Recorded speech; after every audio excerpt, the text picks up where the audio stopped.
नमस्कार मित्रों, जय श्री कृष्णा। आज का हमारा टॉपिक है बृहस्पति।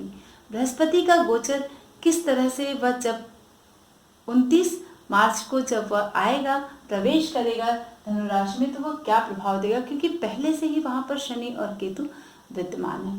तो शनि और केतु का यहाँ पहले से विद्यमान होना और साथ में बृहस्पति का होना क्या कुछ आपको प्रदान करेगा। तो सबसे पहले हम आपको बता दें कि जब शनि बृहस्पति के घर में आता है, नवम भाव में आता है, धर्म स्थान में, क्योंकि नवम भाव धर्म का स्थान होने के कारण, और धनु राशि जब हम कालपुरुष की कुंडली लेते हैं तो प्रथम भाव में मेष राशि होती है। ठीक है, मेष राशि से लेकर मीन राशि तक 12 राशियां होती हैं और वह कारक होते हैं उन भावों के। तो नवम भाव में 9 नंबर आता है और वह हमारा धर्म का कारक हो जाता है। तो धनु राशि धर्म का, पठन पाठन का, शिक्षा का, ज्ञान का, दार्शनिकता का, फाइनेंस का बहुत कुछ देता है बृहस्पति। और जब उसका शनि के साथ संबंध बनता है, शनि की एक बहुत ही खास बात मैं आपको बताऊं कि जब शनि नवम भाव में जाता है, उच्चस्थ शनि, ठीक है, तो वह धार्मिक विचारों में क्रांति सी ला देता है। ये इसका बहुत ही खास रोल है कि शनि और बृहस्पति का जब भी कॉम्बिनेशन होता है, या तो शनि नवम भाव में बैठ जाए या फिर बृहस्पति से दृष्ट हो जाए, बृहस्पति के साथ युति और संबंध बना ले, तो वह आपको और आपके विचारों में, धार्मिक विचारों में क्रांति सी ला देता है। तो ये कंडीशन शनि जब 26 अक्टूबर 2017 से जब उसने धनु राशि में प्रवेश किया है, तो इस तरह की प्रवृत्ति उसने दी है हर उस राशि वालों को, हर उस लग्न वालों को। ठीक है, मेष से लेकर मीन तक के प्रभाव को यहाँ पर मैं बता रही हूँ। यहाँ पर मैं किसी एक पर्टिकुलर राशि के विषय में नहीं बता रही हूँ, यहाँ पर मैं सभी राशियों पर बता रही हूँ, सभी लग्नों पर बता रही हूँ कि ये जो कॉम्बिनेशन होगा शनि, बृहस्पति और केतु का, यह क्या प्रभाव देगा। तो बृहस्पति वक्री होकर धनु राशि में प्रवेश कर रहा है 29 मार्च को। तो वह जब धनु राशि में आएगा तो वह अपने घर में आएगा, और जब भी कोई चीज अपने घर में आती है, जब भी हम अपने घर में होते हैं तो एक मजबूत स्थिति में होते हैं। तो यहाँ पर देखिए आपकी बृहस्पति और केतु ये मित्र हैं, और यहाँ मंगल का आपको देखिए कि अष्टम दृष्टि से मंगल यहाँ पर प्रभाव डाल रहा है। तो अचानक से किसी भी घटनाओं को मंगल, केतु, बृहस्पति और शनि प्रदान करेंगे। और खासकर शनि और बृहस्पति का जो कॉम्बिनेशन है और साथ में केतु भी धर्म का कारक ग्रह है, तो वह इस तरह की क्रांति आपके विचारों में ला सकता है। क्रांति इन द सेंस जिस भाव का स्वामी होगा, जिस भाव को इंडिकेट करेगा आपके जन्म पत्री में, आपके बर्थ चार्ट में, तो आपकी राशि से और आपके लग्न से जिस भाव में शनि, बृहस्पति और केतु एक साथ धनु राशि में रहेंगे 29 मार्च के से, तो वह किस तरह की क्रांति आपको देने वाले हैं। अगर आप व्यापार के क्षेत्र में हैं तो आपको उससे संबंधित चीजों में एक क्रांति सी ला देगा ये जो 3 ग्रहों का कॉम्बिनेशन है। आप नौकरी पेशे में हैं तब भी इस तरह की कंडीशन आपके जीवन में आएगी, पठन पाठन से जुड़े हुए हैं तब भी इस तरह की कंडीशन आएगी। लेकिन एक जो स्थूल जो प्रभाव है, स्थिर प्रभाव जो है कि बृहस्पति और शनि का जब कॉम्बिनेशन होता है, यदि उच्चस्थ शनि नवम में होता है, वह तो धार्मिक विचारों में एक क्रांति सी ला देता है। आप सबके हमेशा एक कमेंट होते हैं हमारे कमेंट बॉक्स में कि शनि हमेशा बुरा नहीं करता है। तो ये सच बात है मित्रों कि शनि हमेशा बुरा नहीं करता है। शनि दुख का कारक है, ठीक है, लेकिन जब वह शुभ होता है तो वह दुख के साथ साथ आपको शुभता प्रदान करता है। तो वह अपने कार्यकत्व को नहीं छोड़ता है मित्रों, वह देता है जरूर, लेकिन दुख तो देता ही है, लेकिन साथ में वह अगर शुभ है आपकी जन्मपत्री में तो बहुत ही ज्यादा शुभ स्थिति में होता है। तो शनि यदि धर्म स्थान में बैठ जाता है तो, और उस पर गुरु की शुभ दृष्टि हो जाए, तो ऐसे लोग बहुत ही बड़े धार्मिक होते हैं, तपस्वी होते हैं। बड़े बड़े ऋषि मुनियों को आपने देखा होगा जो मठ में होते हैं, मठाधीश होते हैं, तपस्या करते हैं जंगलों में। तो यह प्रवृत्ति वह धार्मिक प्रवृत्ति प्रदान करता है। तो ये कॉम्बिनेशन आपको यहाँ पर 29 मार्च से देखने को मिलेगा। ये सभी राशि और सभी लग्नों के लिए मैं एक प्रभाव बता रही हूँ जब 3 ग्रहों का कॉम्बिनेशन 29 मार्च को होगा और मंगल की दृष्टि यहाँ पर होगी। चूंकि केतु और मंगल का एक जैसा प्रभाव होता है। तो मंगल यहाँ पर अष्टम दृष्टि से धनु राशि बृहस्पति शनि पर दृष्टि डाल रहा है, तो कुछ ऐसी जो जो क्रांतिकारी जो एक बातें होती हैं, क्रांति इन द सेंस यानी आपके विचारों में क्रांति, आपके कार्य में क्रांति, आपके जिस भी चाहे धन को लेकर हो, धर्म अर्थ काम और मोक्ष, इन चारों में आपको एक घुमाव देगा वह आपके जीवन में, क्योंकि 22 अप्रैल तक वह धनु राशि में ही बृहस्पति रहने वाला है और शनि और केतु मंगल के प्रभाव को लिए हुए। बृहस्पति का जो ट्रांजिट हो रहा है वह ज्येष्ठा नक्षत्र में हो रहा है। ज्येष्ठा नक्षत्र में वह धनु राशि में प्रवेश कर रहा है। तो यहाँ पर ज्येष्ठा नक्षत्र का जो स्वामी होता है वह बुध होता है। तो ज्येष्ठा नक्षत्र और शनि का जो नक्षत्र है वह पूर्वा आषाढ़ नक्षत्र है, और केतु जो जिस नक्षत्र में केतु ने 7 मार्च को प्रवेश किया वह है उत्तराषाढ़ नक्षत्र। तो इन तीनों नक्षत्रों का ज्येष्ठा, पूर्वाषाढ़ और उत्तराषाढ़, तो ज्येष्ठा, पूर्वाषाढ़ और उत्तराषाढ़, इन तीनों का कॉम्बिनेशन जो यहाँ पर बन रहा है, ज्येष्ठा का स्वामी बुध है, पूर्वाषाढ़ का स्वामी शुक्र है, ठीक है, और उत्तराषाढ़ का स्वामी जो है वह सूर्य है। तो सूर्य, शुक्र और बुध का यहाँ पर आपको कॉम्बिनेशन बनना है। अब डिपेंड करता है कि आपका लग्न क्या है और ये किस भाव को इंडिकेट कर रहा है। आपके लग्न से कौन सा भाव धनु राशि होगी, आपके चंद्र राशि से कौन सी राशि जो है वह धनु राशि होगी, किस भाव को वह, जैसे तृतीय भाव में तो ये काम भाव है, तो यहाँ पर काम भाव है, आपकी लेखनी का भाव है, आपका पराक्रम भाव है। अगर चतुर्थ भाव में आपका पड़ता है तो यहाँ पर चतुर्थ भाव से संबंधित प्रभाव के साथ साथ ये जो स्थिर प्रभाव है बृहस्पति और शनि का, कि एक क्रांतिकारी प्रवृत्ति ला देता है। चाहे धार्मिक विचारों के साथ साथ आपके हर काम में जिस भाव का वह स्वामी है उसी भाव से संबंधित अचानक से परिवर्तन लाने के लिए बना रहा है। अब यहाँ पर आप देखिए कि बृहस्पति जो ज्येष्ठा नक्षत्र में है, तो यहाँ पे उसका स्वामी बुध है। तो बुध का जो कॉम्बिनेशन है वह धनु राशि में क्या प्रभाव देने वाला है। सूर्य बृहस्पति और केतु का मित्र है, ठीक है, क्योंकि ये एक मित्र प्रभाव यहाँ पर देगा। लेकिन शनि पूर्वाषाढ़ नक्षत्र का स्वामी है, वह शुक्र का प्रभाव लिए हुए आपको 22 अप्रैल तक वह आपको प्रभावित करने जा रहा है। जब शुक्र ट्रांजिट से आया होगा 26 अक्टूबर 2017 से, तो उसने चूंकि पूर्वाषाढ़ नक्षत्र जो है वह शुक्र है उसका स्वामी, तो शुक्र के प्रभाव से संबंधित होगा। यानी आपके जीवन में किसी आपके विपरीत लिंग के प्रति उसने अट्रैक्शन बनाई होगी, आप प्रभावित हुए होंगे, आप अट्रैक्ट हुए होंगे। तो औरत से औरत का, या फिर औरत के जीवन में पुरुष का, पुरुष के जीवन में औरत का, मेल फीमेल इन दोनों की संभावना बनी होगी आपके जीवन में। चाहे आप स्त्री हैं तो महिलाओं से, महिलाएं हैं तो पुरुषों से। उसने इस तरह की कंडीशन आपके जीवन में बनाई है।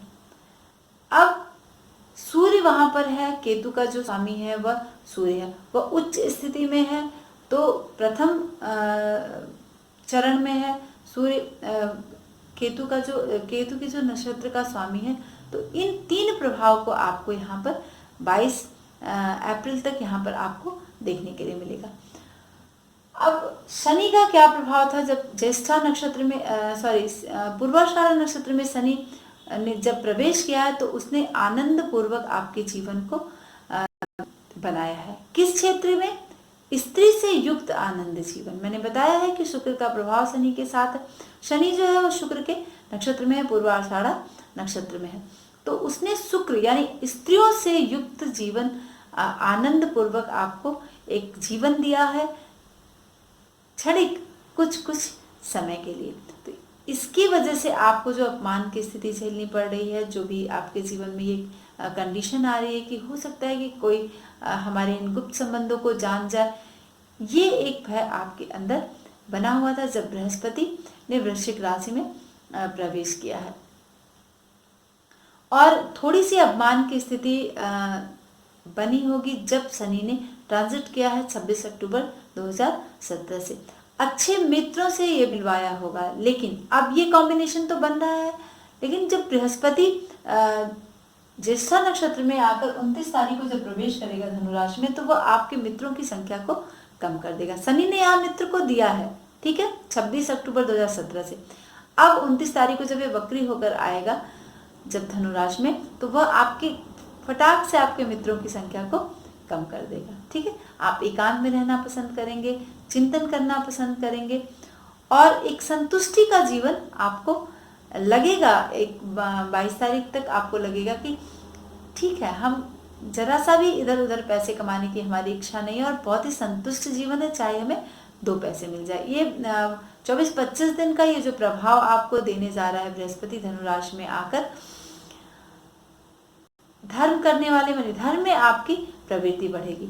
हाँ, बृहस्पति का जब ज्येष्ठा नक्षत्र में प्रवेश होगा यहाँ पर धनु राशि में, तो क्रोध की संख्या ज्यादा बढ़ जाएगी, ठीक है। चूंकि बुध का नक्षत्र है, तो बुध और बृहस्पति बहुत ज्यादा मित्रवत नहीं रहते हैं एक साथ, तो यहाँ पर आपके क्रोध की संख्या बढ़ जाएगी। आप बहुत ज्यादा क्रोध करने लगेंगे इस 24 से 25 दिनों के बीच में, ठीक है। और साथ में चूंकि केतु है और यहाँ पर मंगल का प्रभाव है, तो ये जो प्रभाव आपके क्रोध में वृद्धि करेगा, जिससे कि आपके संबंध खराब होने के पूरे चांसेस बन रहे हैं। अब उत्तराषाढ़ नक्षत्र में केतु का प्रभाव है।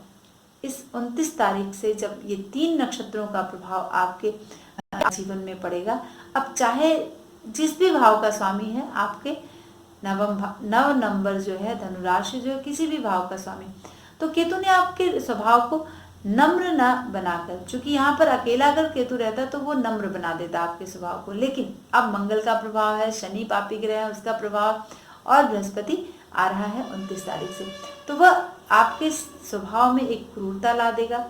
धार्मिक प्रवृत्ति के जो मित्र हैं उनसे वह आपकी मुलाकात करवाएगा, ठीक है।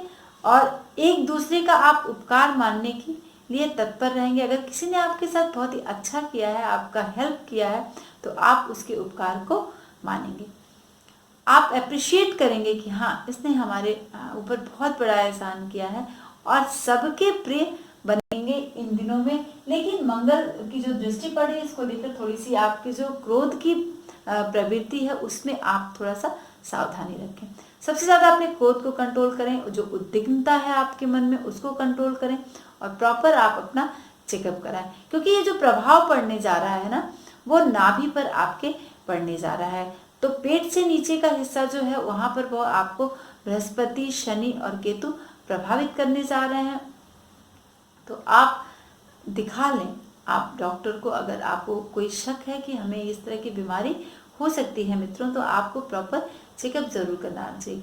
हम शनि के विषय में बता रहे थे कि शनि जो है वह अचानक से क्रांति ला देता है जब वह बृहस्पति के साथ होता है, नवम भाव में होता है, और अगर शनि बलवान है तो वह धर्म के क्षेत्र में आपको आगे बढ़ा देता है। चिंतन करने के लिए आपको एक ऐसा प्लेटफॉर्म देता है, धर्म का क्षेत्र हो, दार्शनिकता का क्षेत्र हो, और तपस्वी जीवन जो बिताते हैं। बहुत बारी हम अपने जो हमारा ये जो जीवन होता है गृहस्थ जीवन, उसमें भी हम तपस्वी की ही तरह जीवन को व्यतीत करते हैं, लेकिन बहुत बारी हम संन्यास ले लेते हैं, बाहर चले जाते हैं, घर छोड़कर जीवन को बिताते हैं। तो यहाँ पर शनि और बृहस्पति का बहुत ही बड़ा रोल होता है, और नवम भाव जो होता है वह तपस्या का स्थान होता है। तो ऐसा नहीं कि हम वन में ही रह के तपस्या करें, हम घर में ही रह के भी तपस्या कर सकते हैं। और इस स्थिति में जब शनि और बृहस्पति का जो ये कॉम्बिनेशन बना है, तो 22 से 24 से 25 दिनों के लिए आपके मन में एक वैराग्य की स्थिति उत्पन्न होगी, और आपको लगेगा कि अब हमारा जीवन संतुष्ट है, हमें न ज्यादा इधर उधर से कमाने की जरूरत है, न ज्यादा हमें भागदौड़ करने की जरूरत है, क्योंकि शनि सदैव खराब नहीं होता है। दुख तो देता ही देता है, लेकिन जब वह बली होता है शनि, अच्छे भाव में बैठा हुआ शनि, कि जब वो खराब होगा तभी शनि उस तरह के प्रभाव को देगा। जैसे अंतर जब हम करते हैं ना, तो हम कोयले और हीरे की तरह अंतर करते हैं। खराब शनि कोयले की तरह होता है और शुभ शनि जो होता है वह हीरे की तरह होता है। कोयला ही तो हीरा बनता है, तो उस तरह के प्रभाव को वह प्रदान करता है। तो दुख भी देता है और साथ में बहुत ही, अगर शुभ है तो बहुत ही उच्च पदस्थ बनाता है, मान सम्मान देता है, आपको चिंतन की प्रवृत्ति देता है, आपको ज्ञान देता है, अध्यात्म से जोड़ता है। यानी जो बड़े बड़े आपने एक देखे होंगे धर्म के प्रचारक हैं, मठाधीश हैं, तपस्वी हैं, तो उन सब पर इन शनि का प्रभाव जरूर रहता है बृहस्पति के साथ। अक्सर बहुत सारे रिसर्चेस, बहुत सारी कुंडलियों में मैंने इस चीज को स्पष्ट तौर पर पाया है। लेकिन अगर जैसे आपका जन्म, जब हम रात्रि को 4 पहर में बांटते हैं, तो अंतिम पहर में अगर हमारा जन्म हुआ है, ठीक है, तो रात की जब समाप्ति हो रही थी उस समय अगर हमारा जन्म है, तो हमें जातक के जीवन में वह आलस्य प्रदान करेगा। आप आलस्य करने लगेंगे, आप देर तक सोएंगे और आपकी नींद पूरी नहीं होगी, अपना काम समय पे नहीं करेंगे। तो यही सारी चीजें समय बिताता है, मतलब वेट करवाता है। शनि क्या है, अगर अशुभ शनि है तो वो वेट करवाता है, अच्छा ठीक है आज कर लेते हैं, अच्छा ठीक कल कर लेते हैं, इस तरह की प्रवृत्ति वह आपको प्रदान करेगा। लेकिन हमें जब शनि और बृहस्पति का कॉम्बिनेशन होगा, ये 29 तारीख से लेकर 22 अप्रैल तक, 29 मार्च से लेकर 22 अप्रैल तक, तो वह आपको धार्मिक चीजों में इन्वॉल्व करेगा, आपका ध्यान जाएगा। हो सकता है कि आप कहीं तीर्थ यात्रा पर जाए और आपको एक अद्भुत दर्शन करने को मिले। जैसे और लोग आगे, अच्छा हाँ आगे बढ़िए आगे बढ़िए, इस तरह की स्थिति होती है ना, जब हम लाइन में खड़े होते हैं दर्शन के लिए, तो देव दर्शन करते समय आप स्पर्श कर पाएंगे, क्योंकि शनि जो है स्पर्श का भी कारक है। तो आप स्पर्श करने की स्थिति बनेगी कि जैसे ज्योतिर्लिंग होता है ना, तो हम स्पर्श करते हैं, और कभी कभी ऐसा होता है कि लाइन से आगे बढ़ जाइए तो आपको स्पर्श करने को नहीं मिलता है। जब वीआईपी पास हमारे पास रहता है तभी हमें उस तरह की जो एक मिल पाता है अच्छे से दर्शन। लेकिन अगर हम लाइन में खड़े हैं तो हमें आगे बढ़ा देते हैं। तो आपको इस समय 22 से 24 दिन अगर इस समय तीर्थ यात्रा करते हैं तो आपको स्पर्श करने के चांसेस बनेंगे देव मूर्तियों के, ठीक है, देवलिंगों के, शिवलिंगों के। तो आप आध्यात्मिक चिंतन, देवार्चन करने की प्रवृत्ति शनि यहाँ पर और बृहस्पति बनाएगा। चूंकि बृहस्पति यहाँ पर 22 अप्रैल तक रहेगा, तो ये कंडीशन आपके जीवन में बनेगी, चाहे आप किसी भी लग्न के हैं, किसी भी राशि के हैं। लेकिन जिस भाव में बैठे, जैसे यहाँ पर जो मैंने लग्न लिया है, तो यहाँ पर तृतीय भाव में यह विद्यमान है, तो तृतीय भाव में बैठ कर तृतीय भाव के फल के साथ साथ इन बातों को लेगा जो मैंने कर रहे हैं। जैसे बृहस्पति वक्री होकर धन राशि में आया है, तो वहां पर वक्री का मतलब क्या होता है? शुभ ग्रह जब वक्री होते हैं ना, तब वो हमें शुभता प्रदान करते हैं। तो उस शुभता को पाने के लिए, जैसे बृहस्पति वक्री है, तो उस शुभता को पाने के लिए वह हमारे जीवन को, वक्री ग्रह जो है वह चाक की तरह बना देता है। जैसे चाक है ना, हमेशा घूमता रहता है, तो उसी तरह जब वक्री ग्रह की दशांतर दशा आती है या फिर गोचर से वह आता है जिसका उस भाव से संबंधित, वह हमें चाक की तरह जीवन को बना देता है। यानी हम अपने लक्ष्य के लिए, हमें जो समाज के जो थपेड़े हैं, वक्त के जो थपेड़े हैं, उनसे दो चार होना ही पड़ेगा जब ग्रह वक्री होकर जिस भी भाव इंडिकेट करता है। तो यहाँ पर वक्री ग्रह की यही विशेषता है। लेकिन अगर हमारा ग्रह, वो ग्रह पापी है, तो पापी ग्रह जब वक्री होते हैं तो वो और भी ज्यादा क्रूर हो जाते हैं और उस तरह के प्रभाव को आपको प्रदान करते हैं। तो धनु जो बृहस्पति है वह 29 मार्च को ज्येष्ठा नक्षत्र में प्रवेश करेगा, ठीक है, और बृहस्पति जब 11 अक्टूबर को विशाखा नक्षत्र में उसने प्रवेश किया और 22 अप्रैल को मूल नक्षत्र में फिर 1:30 पर रात्रि में चला जाएगा।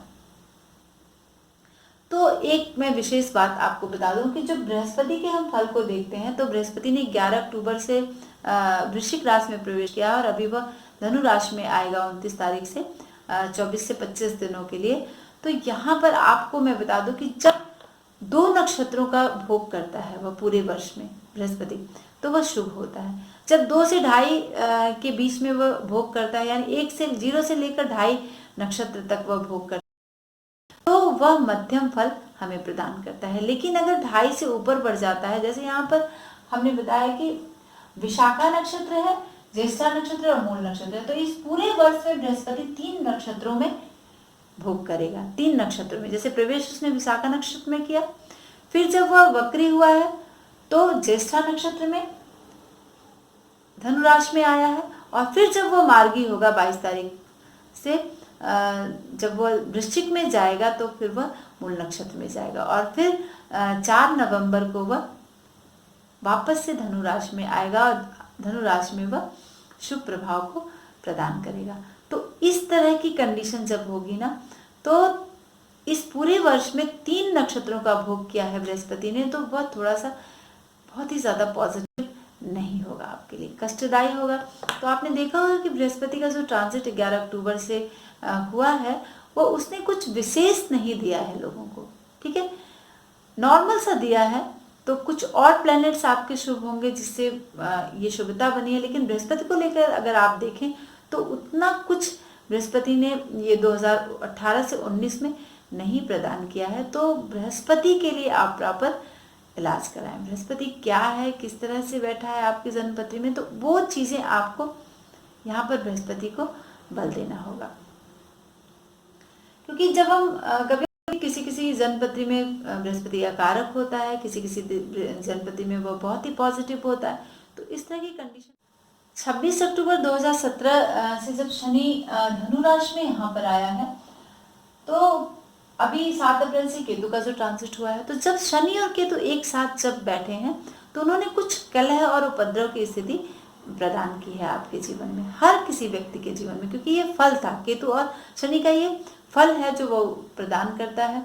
और अग्नि भय उसने बनाया होगा, जैसे जब दोनों का कॉम्बिनेशन बना है शनि का और केतु का, तो उसने अग्नि भय जैसी संभावना को जरूर से बनाया है, चाहे वह देश के लिए हो, हमारे आसपास के परिवेश में हो, और कार्यों में विफलता प्रदान की। जैसे हम किसी चीज़ के लिए ट्राई करते हैं ना, तो ये जो कंडीशन बनी है 7 मार्च से शनि और केतु की, उसने कार्यों में आपको विफलता दी है। सुखी जीवन हुआ है, और चीज़ों को लेकर, चूंकि शुक्र जो है वो पूर्वाषाढ़ नक्षत्र का स्वामी है, तो शुक्र से संबंधित चीज़ों में सुख मिला है, आरामदायक स्थिति आई है, क्योंकि शुक्र के नक्षत्र में है, शुक्र उसका स्वामी है, तो आरामदायक स्थिति बनेगी। और कुछ मन में आपके पीड़ा रही होगी, और उसको दूर करने के लिए बृहस्पति ने जब 29 तारीख से, जब बृहस्पति 29 तारीख से करेगा, यहाँ पर आएगा, तो अचानक से उन चीजों से आपको मिलवाएगा, यानी विवाद है, धन हानि की संभावना बना सकता है, वस्त्र अच्छे पहनेंगे आप, मंत्र करने की एक जिज्ञासा अंदर से बनेगी, मंत्र जाप की। अक्सर हम कहते हैं ना हमारा मन नहीं लग रहा है, लेकिन जब केतु और गुरु का कॉम्बिनेशन यहाँ पर होगा 29 मार्च से 22 अप्रैल तक, तो वह आपको धर्म के क्षेत्र में आगे ले जाएगी, क्योंकि आप उस रहस्य को जानने की कोशिश करेंगे कि मंत्र जाप से एक्चुअल में क्या मिलता है। शनि जो है वह चूंकि अष्टम का कारक है, अष्टम भाव हमारे गुप्त ज्ञान का भी कारक है, गुप्त विद्या का भी कारक है। और भोजन करने के लिए आपको अच्छे मित्र मिलेंगे इस दौरान 22-24 दिनों के अंदर। गुरु और केतु का जो कॉम्बिनेशन बन रहा है, उसमें हमारे जो भाई बहन हैं, हमारे जो चचेरे भाई हैं, अपने भाई हैं, उनमें एक अच्छी स्थिति बन सकती है, पॉजिटिव। चोरों से कलह होने की स्थिति हो सकता है कि आपका कोई सामान जो है वह चोरी हो जाए, ठीक है, और आपको परेशानी हो, और 2 लोगों के बीच में झगड़ा हो रहा है, तो वहां पर एक मृत्यु का भय बन जाएगा। तो इसके लिए आप विशेष सावधानी रखें अपने लोगों से, क्योंकि ये कंडीशन आपके लाइफ में बन सकती है। बासी भोजन बिल्कुल ना करें इस दौरान, क्योंकि वो इन्फेक्शन में तब्दील कर देगा। बृहस्पति और केतु का जो ये कॉम्बिनेशन आएगा, तो आपको इसका बहुत ही ख्याल रखना होगा। और वक्री ग्रह जो होते हैं ना, वो स्तंभित होते हैं, जब 1 सेकंड के लिए या क्षण के लिए रुकते हैं, तो वो स्तंभित हो जाते हैं। तो उसमें हम कुम्हार की चाक की तरह हमारा जीवन हो जाता है, और बहुत भाग दौड़ होती है हमारे कार्यक्षेत्र को लेकर या हमें अपने चीजों को लेकर। तो यही कंडीशन शनि का, बृहस्पति का और केतु का होने जा रहा है 29 मार्च से, और ये स्थिति रहेगी 22 अप्रैल तक। तो आप तैयार हो जाइए, क्योंकि बृहस्पति यहाँ पर देखें कि अगर आपका तुला लग्न है, आपका मेष से लेकर मीन तक कोई भी लग्न हो सकता है और कोई भी राशि हो सकती है। तो जिस भाव का स्वामी है वहां से बृहस्पति 1 2 3 4 5 आपके सप्तम भाव को देख रहा है, 5 6 7 भाग्य भाव को देख रहा है और एकादश भाव को देख रहा है। तो ये स्थिति ज्यादा चूंकि शुभ भाव को देख रहा है, तो वो जब जिस भाव पर दृष्टि डालता है बृहस्पति वहां पर शुभता प्रदान करता है। तो आपके लिए बस इतना ही। और आप, मुझे उम्मीद है कि इस वीडियो को आप अच्छी तरह से समझेंगे और जो भी आपके बर्थ चार्ट में है, जो भी लग्न है, जो भी राशियां हैं, वहां से आप इस कंडीशन को देखेंगे कि क्या एक्चुअल में ये कंडीशन आपके लाइफ में हो रही है, बन रहा है। तो आप हमें इन्फॉर्म जरूर करेंगे।